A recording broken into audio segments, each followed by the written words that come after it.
Cédric Do, bonjour. Bonjour, Merci d'avoir accepté notre invitation. merci à vous.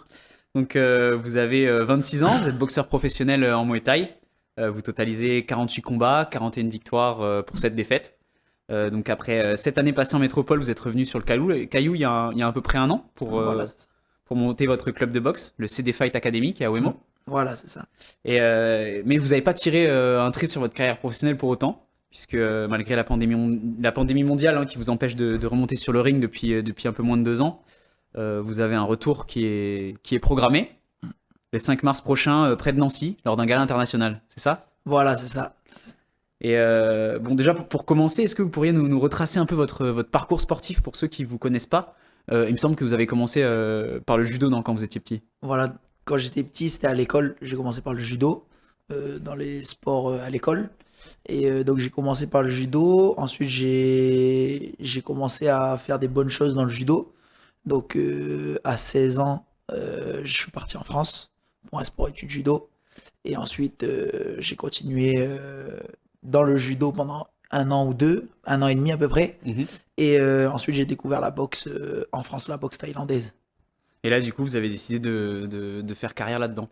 Ouais, au début, c'était difficile parce que dans le judo, j'espérais quand même faire des choses, mais je voyais que la boxe, ça marchait bien au niveau déjà de l'entraînement.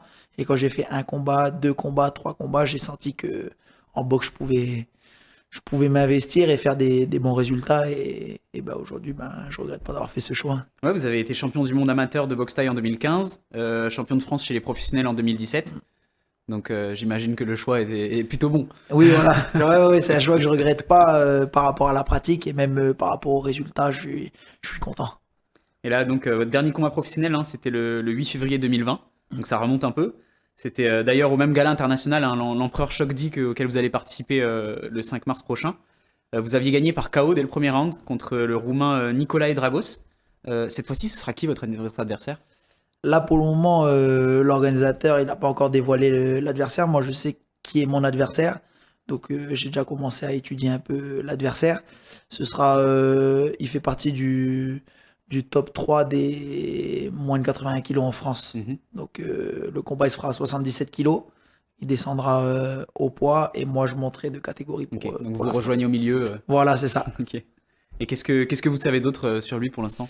Pour le moment, par rapport à son style de Ouais. boxe, je sais que il est puissant. Il vient essentiellement de la boxe thaï, donc je travaillerai en fonction de ce style-là. On est déjà en train de mettre en place un peu une stratégie pour pouvoir le boxer, donc du coup, voilà. Ok, il y a vraiment une préparation spécifique pour ce combat? Je garde en tête qu'il faut que je boxe avec mes forces, mais sur des automatismes qu'on travaillera à l'entraînement, il y aura quand même des points sur lesquels on va travailler pour le combat. Bon, 2 ans sans monter sur un ring, est-ce qu'il y a une petite appréhension quand même à y retourner? Moi, pour le moment, en tout cas, là, on verra quand ça se rapprochera vraiment de l'événement, mais pour le moment, là, j'ai vraiment hâte de remonter sur le ring. Il n'y a aucune appréhension. Et puis, je sais que ces 2 années-là, ou en tout cas jusqu'à septembre 2021, Mhm. personne ne pouvait boxer en France. Donc, ça a pu reprendre à partir de septembre. Moi, j'aurai un peu de retard puisque je reprends en mars. Il y en a qui ont déjà repris les combats depuis septembre, mais aucune appréhension par rapport à ça. Ouais, vous arrivez à vous entraîner convenablement sur le territoire? Vous manquez pas d'opposition par exemple? C'est sûr que ça peut manquer un peu d'opposition sur l'entraînement, les sparring. Mais après, j'arrive à trouver mon rythme. J'ai quelqu'un pour m'entraîner, pour les leçons techniques.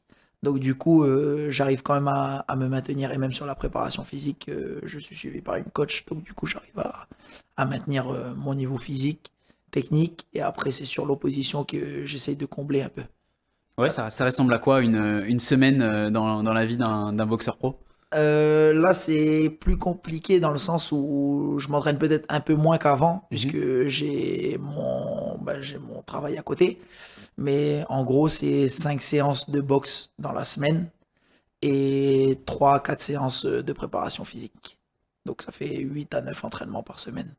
Donc Voilà. finalement, être boxeur professionnel tout en étant basé en Calédonie, c'est possible. Pour moi, c'est possible. Après, on verra sur le ring le 5 mars. Je pourrai vraiment savoir où j'en suis. parce qu'il n'y a que sur le ring qu'on peut savoir où on en est. Mais en tout cas, dans mon ressenti sur la préparation, je pense que c'est largement possible. Ouais, donc ce combat, est-ce que enfin, j'imagine que ça en appelle d'autres. Est-ce que du coup vous allez rester basé en Nouvelle-Calédonie? Oui, là, le but, c'est de pouvoir évoluer sur le plan professionnel en boxe à l'étranger ou peut-être un jour pouvoir organiser un combat professionnel ici. Mais après, par contre, pour l'entraînement, c'est de pouvoir être basé ici et pouvoir boxer s'il faut bouger pour boxer. Et donc c'est pas problématique forcément, même pour pouvoir bouger, voyager, etc. Les galas, enfin, les organisateurs, c'est les organisateurs, forcément, ils sont un peu moins, ils ont un peu moins envie de me faire venir parce que ça nécessite beaucoup de frais. Mhm. De faire venir de Nouvelle-Calédonie, sachant qu'il y a le décalage horaire, donc on doit arriver un peu avant.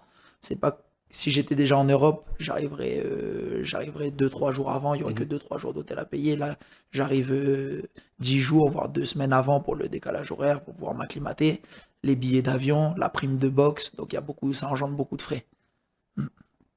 Et du coup, est-ce qu'on aura la chance de vous voir combattre sur le territoire un jour ou pas? Ben, le but, ça serait de pouvoir organiser sur le territoire et que je puisse boxer.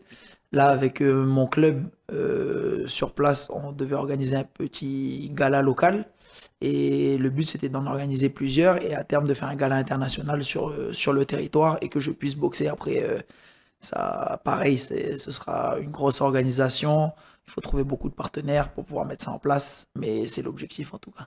Et où ça en est, la boxe sur les territoires? Il me semble que la Ligue avait eu quelques soucis, non, de boxe? Je sais que le bureau en place, il me semble qu'ils avaient démissionné. Je sais, enfin, je me suis pas trop penché sur le cas de la Ligue. Moi, comme j'ai été depuis un an beaucoup sur mon club, Mhm. où on a eu l'occasion aussi, parce que j'avais oublié de le dire au début, d'ouvrir une deuxième section sur Dembéa. Mhm. Donc on était vraiment à fond sur tout ça. Je me suis pas trop penché sur le cas de la Ligue, mais il y en a qui, je pense, feront ça mieux que moi, en tout cas, parce que j'ai pas encore beaucoup d'expérience. Et qu'est-ce qui manque à la boxe en Nouvelle-Calédonie pour prendre un peu plus d'ampleur? Bah, en tout cas, c'est pas la demande qui manque, Ouais. parce que les gens ici, on peut dire ce qu'on veut, mais il y a un potentiel pour les sports de combat, et les gens aiment les sports de combat. Après, ce qui manque, c'est peut-être un peu de structure, pouvoir former pas mal d'entraîneurs pour que des salles s'ouvrent en plus et que ça crée justement de la concurrence saine, mais il faut qu'il y ait de la concurrence pour que les jeunes montent et que, en tout cas, je parle au niveau compétition, hein. Mhm. Après, au niveau de la pratique, bah, c'est voilà, structurer, former des entraîneurs pour même des loisirs de tout âge, des femmes, des hommes. Il faut que ce soit mixte.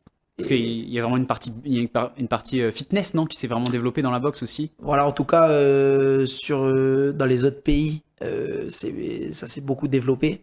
Dans les grands pays, ça s'est beaucoup développé sur le milieu du fitness. Parce que la boxe, c'est un outil justement pour pouvoir développer les pratiques du fitness. Et ce serait bête que les clubs s'en servent pas alors qu'on est des clubs de boxe, quoi. Et du coup, il y a cette partie-là aussi qui est présente dans vos clubs? Dans notre club, on essaye de l'intégrer sous forme sur certaines séances de cardio-box. Mais après, comme dit, nous, on est un club de boxe. On n'a pas des créneaux essentiellement cardio-box. Donc, du coup, il faut pouvoir satisfaire tout le monde. Donc, il y en a qui cherchent plus de la compétition, d'autres plus l'aspect fitness, d'autres juste l'aspect loisir, se défendre. Donc, du coup, on essaye de répondre à tout le monde, quoi, comme on peut. On est Et, pas mal d'encadrants. et du coup, c'est quoi votre état d'esprit là, à quelques mois, quand vous avez su que justement vous alliez pouvoir boxer? Comment vous avez pris ça? Bah là, j'étais content quand il m'a écrit déjà pour me dire que j'allais boxer. Mais alors là, depuis que je sais qu'il y a l'adversaire, qui est l'adversaire, ça me motive encore plus à m'entraîner tous les jours. En tout cas, on vous souhaite bon courage, hein, pour votre prochain combat. Puis on espère vous recevoir de nouveau après pour que vous nous Bah oui, racontiez tout ça. bah j'espère aussi, hein, ça serait bien. Avec la victoire, ça sera encore mieux. Merci beaucoup. Merci.